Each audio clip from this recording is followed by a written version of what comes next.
The George Washington Hotel has been home to many restaurants over the years. Its most recent venture may seem like an odd pairing, specialty coffee and Greek food, but we're about to see how they have made it work so well.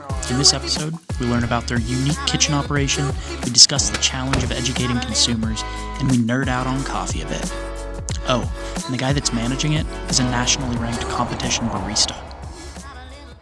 Hey, what's up, y'all? My name's Q. Welcome into Kouzina. Come spend a week with me and see what it takes to keep this coffee shop alive. All across the country, small business owners are doing their best to succeed. In this series, I spend a few days with these people to see what it takes. Business owners will learn how others are making it by, and consumers will be introduced to the people behind their favorite establishments. This is Downtown Diaries. Kouzina's week begins on Tuesday. This is when Q preps all things coffee. Dialing in the espresso, prepping the flash brew, restocking the house-made syrups. You do this every day? Every single day. What are you checking for? A bunch of stuff can kind of affect the way your coffee behaves day to day. I haven't pulled a shot in like 2 days, so a lot of stuff can happen, right? Like our humidity levels can change, temperature can change, and all of that stuff kind of has like an inverse effect on the beans that are in the hopper. Don't worry, it isn't going to be this technical the entire time, but I think it's important to understand the level of detail that goes into brewing up your favorite drinks. Basically what I'm doing is manipulating the grind setting to give me the same in and out ratio that I've liked this coffee at before. I've been pulling this coffee at 16.2 grams in and like 38 out for 5 days now. Today I just tasted it and it only tastes like peanuts. So it's like, oh, okay, cool. Like my grind setting is way too fine. So I open it up, pull a little bit of a bigger shot, and then it's like, okay, there's that Concord grape that I've been tasting, and there's that like sourdough bread note. Ah yes, that Concord grape note in my coffee. Here's the thing, I can't pick out any of those notes. But when Q hands me something new, I absolutely notice that there are differences. I just haven't spent the time to make those connections. But Q is fantastic at helping guide you through that if you're actually interested. So how frequently do you have to change the grind setting? A couple times a day. Really? Yeah, a couple times a day, for sure.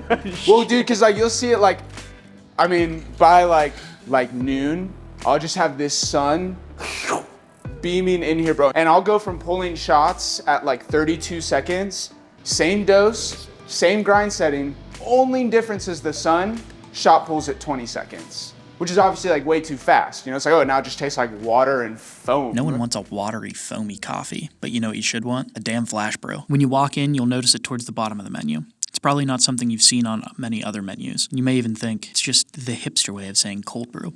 Fun fact, it's not. But what's the difference? The first thing is they are both iced coffees, right? They're both coffees that are served cold. Yep. The difference is flash brew is made using hot water. It's always brewed with hot water. Cold brew has no hot water involved at all. Cold brew would be similar to like cold steeping a tea, something like that, as opposed to a flash brew, which is basically brewing concentrated hot coffee and then instantly icing it down to make it cold, but then keeping that ice at a proper level for dilution, right? So we don't want that iced coffee to taste watered down at all. We want it to taste like normal strength coffee. So basically, if you would normally brew with 100 grams of water, you would instead use 70 grams of water and 30 grams of ice. And it can be made way quicker. Instead of having to let your cold brew steep for 8 to 16 hours, flash brew can be made in just a few minutes. And by brewing it hot, we actually get to release the flavors in coffee that are cool. You know, like we're getting like citruses, berries, strawberry, watermelon. You don't get that with cold brew, and it's just not possible. You can't extract those specific flavors. Okay, we've gone through the first couple steps of the week. Dial in the espresso, brew up some flash brew. Now it's time to move on to the syrups, and they've chosen to make them all in-house. But why? Right off the rip, it's more affordable that way. Okay. Straight out of the gate from an industry level perspective, even from like a home barista perspective, it is so much more cost effective to make them yourself. Really? With it being in the name a simple syrup, it's pretty easy. Yeah. It's not too complex to make them at home, you know. The foundation of your simple syrup is gonna be sugar and water. And anything that you add to it from there can kind of just be your own creation. Yeah. And there's not much that you can add that would result in a simple syrup going wrong. Like Q mentioned, simple syrups are inherently simple to make, but they can take quite a while to nail that perfect recipe. We spent a large portion of 2 different days trying to nail the peppermint syrup for the winter menu, and it still wasn't done. But it's still worth it for them to make the syrups in-house because it allows Q to get the exact flavors that he's looking for. So like when I made my pumpkin spice syrup, for example, I very specifically wanted my pumpkin pie syrup to taste like a pumpkin pie. Yes, you not know, like pumpkin spice. Not necessarily pumpkin spice. Yeah, I very much so. Like so, even the combination of seasonings or what do you call those? Spices. Spices. Combination of. Yeah. No, don't worry about it. I know it's okay. I can get you guys up with coffee. It's no big Oh deal at yeah, all. this is a coffee shop. The technical details are great, but customer service is at the top of the list for Q. And introducing people to specialty coffee isn't exactly easy. I think what it is making sure that my customers feel okay however they want to drink it. You know? Just my experiences in here, it's kind of like you do a really good job at meeting people where they're at. Yeah. And like just taking it a step further. It's like, okay, people that come in and it's just like, oh, can I just get a coffee? It's like, okay, cool. Probably not super knowledgeable in the coffee world. Sure. Cool. So you get them their coffee.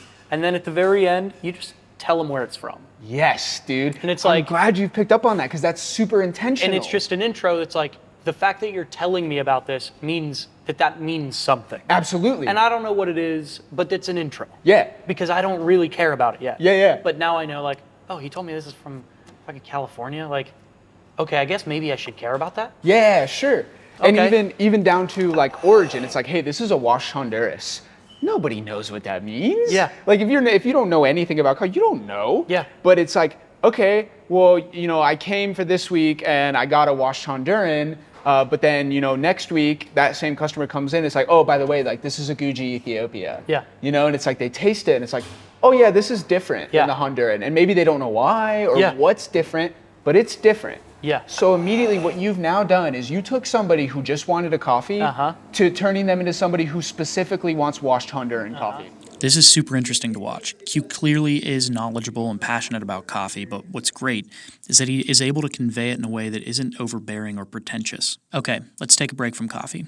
Kouzina also has food, and it's quite tasty. When Kouzina made the decision to add specialty coffee to the business, the philosophy of the kitchen changed quite a bit. We sort of decided instead of doing a lot of things good, we're going to do a few things great.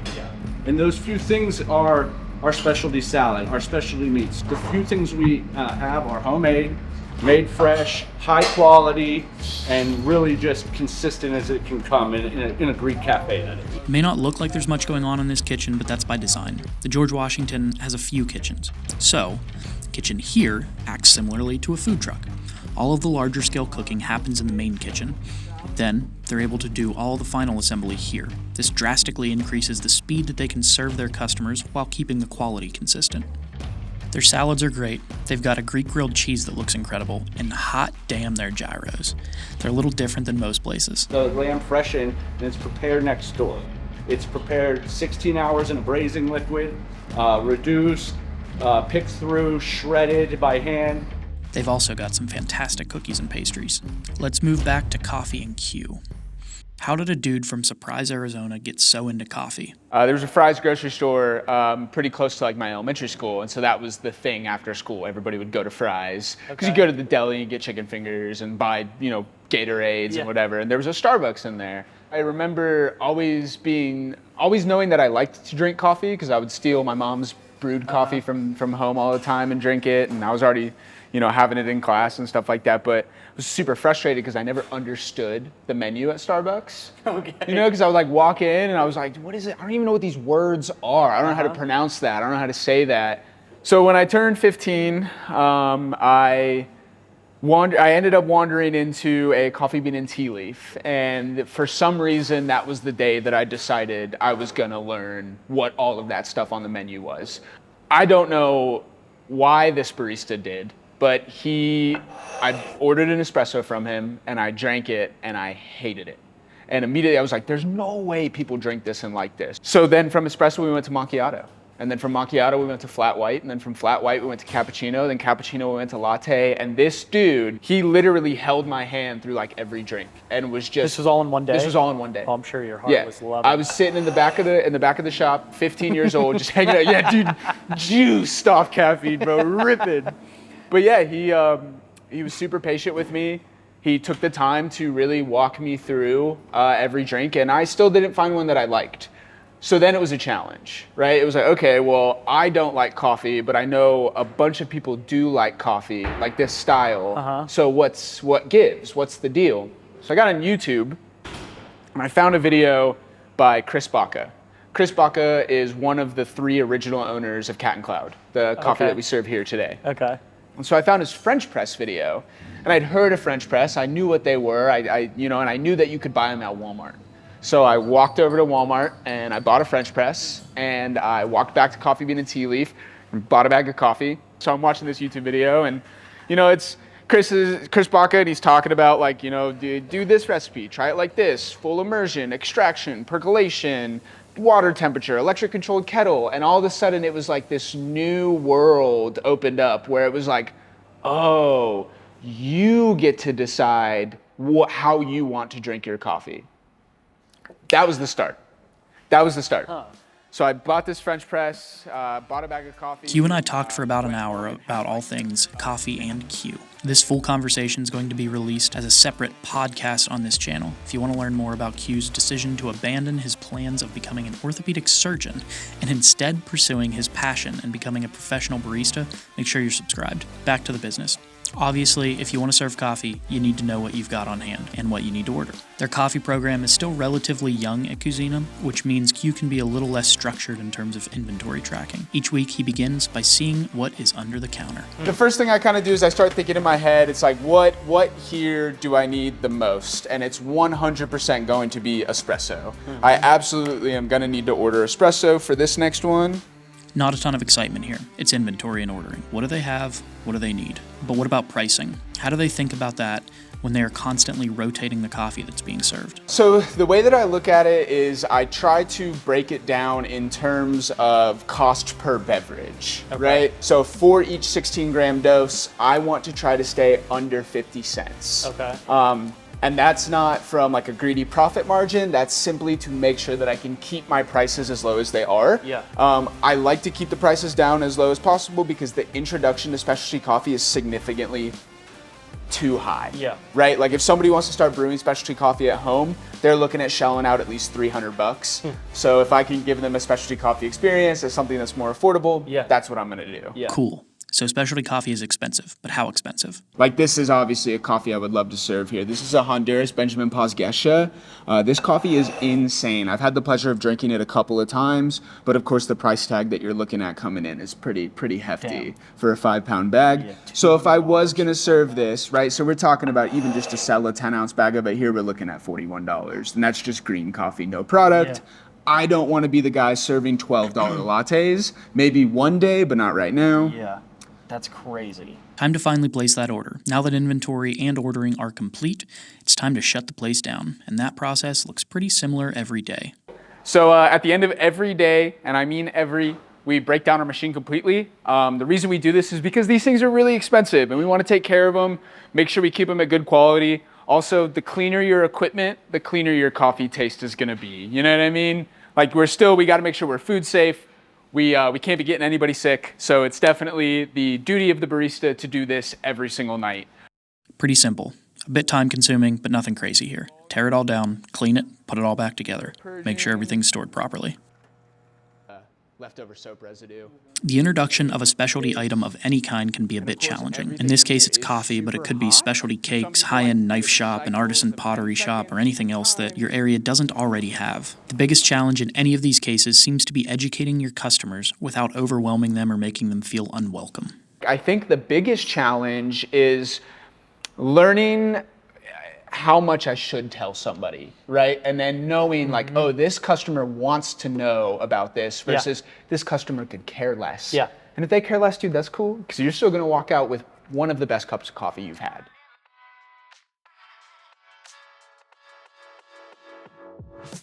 Let's watch some sexy B-roll while I close this thing out. Thanks to Kouzina and the George Washington Hotel for allowing me to tag along for a few days. If you feel compelled to visit Kouzina after watching this, let Q know I sent you. Make sure you share this with your friends and family that you think deserve the best cup of coffee, or tea, or gyro that they've ever had. This video was brought to you by the City of Washington Citywide Development Corporation. If you're a business owner in the City of Washington and need another set of eyes on any of the problems you're experiencing, reach out. It's a free resource. Contact info is down in the description. We've got several episodes in the works. Boga Taco, Chico Bocello, President's Pub, 19 North, several others are coming in the next few months. If you want to see some of the other conversations that Q and I had, like I mentioned, those will be released here on this channel. Make sure you're subscribed. Thank you for watching. Go out and have the greatest week of your life. See you next time.